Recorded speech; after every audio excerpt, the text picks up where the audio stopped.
أعوذ بالله من الشيطان الرجيم بسم الله الرحمن الرحيم আজকে বলা হবে সূরা কাহফের 39 আয়াত থেকে নিয়ে 47 আয়াত পর্যন্ত। সূরা কাহফ 39 থেকে 47 আয়াত পর্যন্ত বলা হচ্ছে।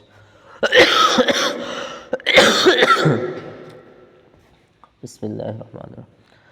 ولولا إذ دخلت جنتك قلت ما شاء الله لا قوة إلا بالله إن ترني أنا أقل منك مالا وولدا فعسى ربي أن يؤتيني خيرا من جنتك ويرسل عليها حسبانا من السماء فتصبح صعيدا زلقا أو يصبح ماؤها غورا فلن تستطيع له طلبا وأحيط بثمره فأصبح يقلب كفيه على ما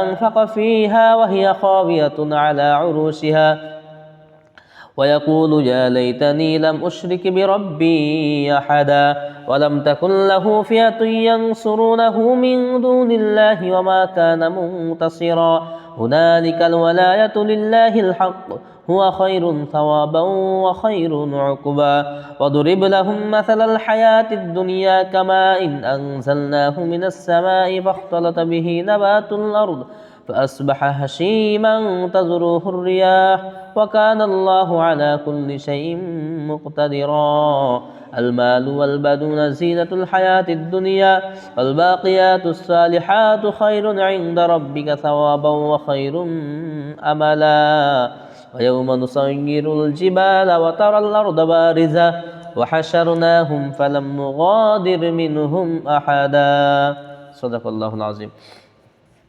এখানে বলা হচ্ছে, গতদিন বলা হচ্ছিল দুইজন ব্যক্তির উদাহরণ বা ঘটনা বলা হচ্ছিল যে দুই বন্ধু, তাদের মধ্যে একজন হলো ধনী আর একজন দরিদ্র, একজন বড়লোক একজন হলো গরিব।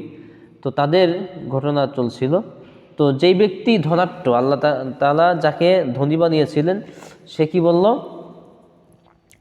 যে তার অনেক বিষয়াদি ছিল। সে অহংকার করে বলছিল যে আমার বাগান কখনো ধ্বংস হবে না, আমার এই আছে সেই আছে, ধন সম্পদ আছে, এবং সে কিয়ামতেও বিশ্বাসী ছিল না। এবং সে আরও বলতো যদি কিয়ামতে আমাকে উঠতেই হয়, যদি আল্লাহ আমাকে আবার পুনর্জীবিত করেন, তাহলে সেখানে আমি দুনিয়ায় যে সম্পদ পেয়েছি এর থেকেও বেশি পাবো, এই কথা সে বলতো। আর দ্বিতীয়জন কি বলতো যে আমি আল্লাহর সঙ্গে কাউকে শরীক করি না। হ্যাঁ, এরপরে বলা হচ্ছে ওয়ালাউলা ইয দাখালতা জান্নাতাকা কুলতা মা শা আল্লাহ।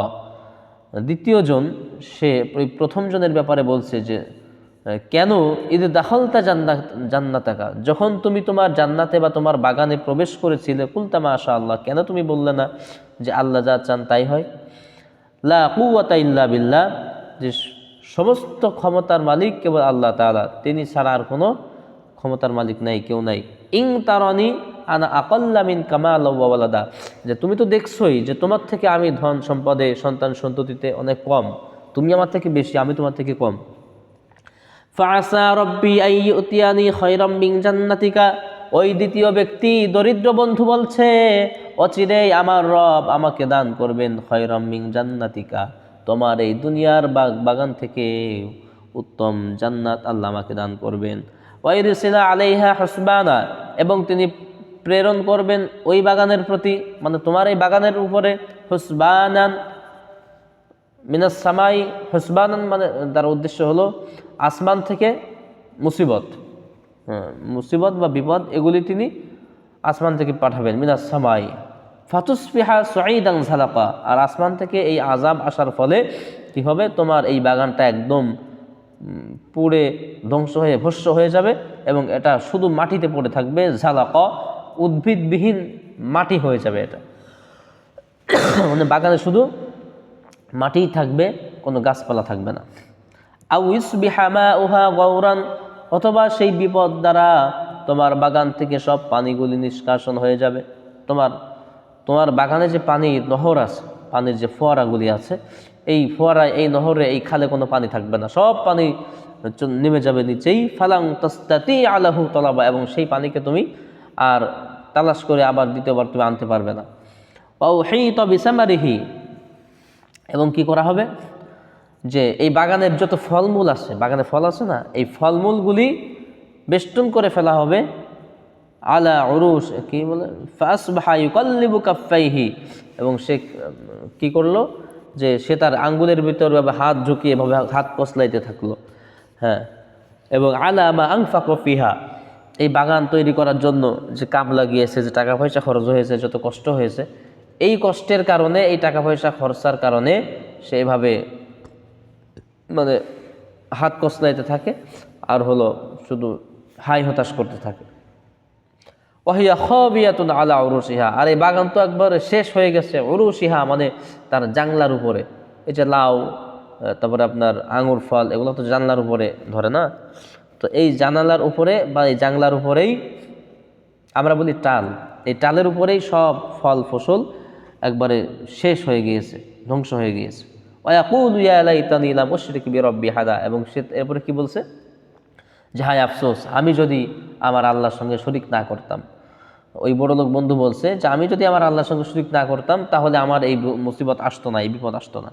ওয়ালাম তাকুল্লাহু ফিয়াতু ইয়ানসুরুনাহু, আল্লাহ তাআলা বলছেন যে তাকে রক্ষা করার জন্য, ওই বিপদ থেকে, আযাব থেকে রক্ষা করার জন্য কোনো দল নাই, কোনো স্বেচ্ছাসেবী দল নাই, কেউ নাই যে তাকে সেখান থেকে বাঁচাইতে পারে। মিন দুনিল্লাহ, একমাত্র আল্লাহ ব্যতীত। কে ব্যতীত? একমাত্র আল্লাহ তাআলা ব্যতীত। ওয়া মা কানা মুনতাসিরা, আর সে তো সাহায্যপ্রাপ্ত হবে না। হুনালিকা, এক্ষেত্রে আল ওয়ালায়াতু লিল্লাহিল হক, একমাত্র আল্লাহ হচ্ছেন অগ্রাধিকার, আল্লাহ হচ্ছেন অধিকারী। হুয়া খায়রুন, তিনি উত্তম সাওয়াবান প্রতিদানে, ওয়া খায়রুন উকবা, এবং তিনি আশ্রয়স্থল হিসাবেও তিনি একমাত্র উত্তম। অদরিব লাহুম মাসালাল হায়াতিদ দুনিয়া, হে রাসূল আপনি তাদের সামনে দুনিয়ার জিন্দেগির একটা উদাহরণ পেশ করেন। এই দুনিয়ার জিন্দেগিটা কেমন? কামা আনজালনাহু মিনাস সামাই, যে আমি আসমান থেকে বাড়ি বর্ষণ করি, বৃষ্টি বর্ষণ করি, ফাখতালাতা বিহি, এবং সেই পানি দ্বারা কি করি, আমি মিশ্রণ করি, সংমিশ্রণ করি, নাবাতুল আরদ, এই ভূমির, এই পৃথিবীর জমিনের বিভিন্ন উদ্ভিদকে। ফাসবাহা হাসিমান তাজরুহুর রিয়া, ফাসবাহা, এর ফলে কি হয়ে যায়, হাসিমান তাজরুহুর রিয়া, আমাদের এটাকে বলা হচ্ছে তাজরুহুর রিয়া, মানে বাতাসের প্রবল বেগ এটাকে উড়িয়ে নিয়ে যায়। ওয়াকানাল্লাহু আলা কুল্লি শাইইন মুকতাদিরা, আর আল্লাহ তাআলা তিনি সকল ব্যাপারে ক্ষমতাশালী। আল মাল ওয়াল বাদুনা জিনাতুল হায়াতিদ দুনিয়া, এই যে ধন সম্পদ, সন্তান সন্ততি, এগুলি সব দুনিয়ার সৌন্দর্য মাত্র। আল বাকিয়াতুস সালিহাত, আল বাকিয়া, আর হলো চিরস্থায়ী, as-সালিহাত, স্থায়ী হবে কি, as-সালিহাতু, নেক কর্ম, খায়রুন, এটা উত্তম, ইনদা রাব্বিকা সাওয়াবান, আপনার রবের নিকট প্রতিদান হিসাবে, ও খায়রুন আমালা, এবং তিনি প্রতিদানে এবং আশ্রয়স্থান হিসাবে তিনিই উত্তম। ওয়ায়াউমা নুসাইয়িরুল জিবাল, আর আপনি সেদিনের কথা স্মরণ করুন যেদিন পাহাড়গুলিকে আমি কি করব, পরিচালিত করে দিব, পাহাড় চলতে থাকবে, মানে উড়তে থাকবে। ওয়াতারাল আরদা বারিজা, আর জমিনকে দেখবেন একবারে খালি ময়দান, জমিন আর কিছুই নাই, গাছ নাই, পাড়া নাই, বিল্ডিং নাই, রাস্তা নাই, ঘাট নাই, নদ নাই, নদী নাই, কিচ্ছু নাই, একবারে খালি ময়দান, ফাঁকা ময়দান। ওয়াহাশারনাহুম, আমি তাদেরকে একত্রিত করব, ফালাম নুগাদির মিনহুম আহাদা, সেদিন কেউ আমার এই পাকড়াও থেকে অব্যাহতি পাবে না। সবাইকেই সেদিন আমি কি করব, পাকড়াও করব, মানে সবাইকে আমি উপস্থিত করব হাসরের ময়দানে, কেউ আমার হাত থেকে, আমার এই পাকড়াও থেকে সেদিন রক্ষা পাবে না। তো এটি ছিল সংক্ষিপ্তভাবে সূরা আল কাহফের 39 থেকে 47 আয়াত পর্যন্ত সংক্ষিপ্ত বাংলা তরজমা। اللهم صل وسلم وبارك وسلم، اللهم آمين. ربنا تقبل منا إنك أنت السميع العليم وتب علينا إنك أنت التواب الرحيم. اللهم ارحمنا بالقرآن الكريم، اللهم احفظنا بالقرآن واجعله لي إماما ونورا وهدى ورحمة. اللهم ذكرني منه ما نسيت وعلمني منه ما جهلت وارزقني تلاوته آناء الليل وآناء النهار واجعله لي حجة يا رب العالمين.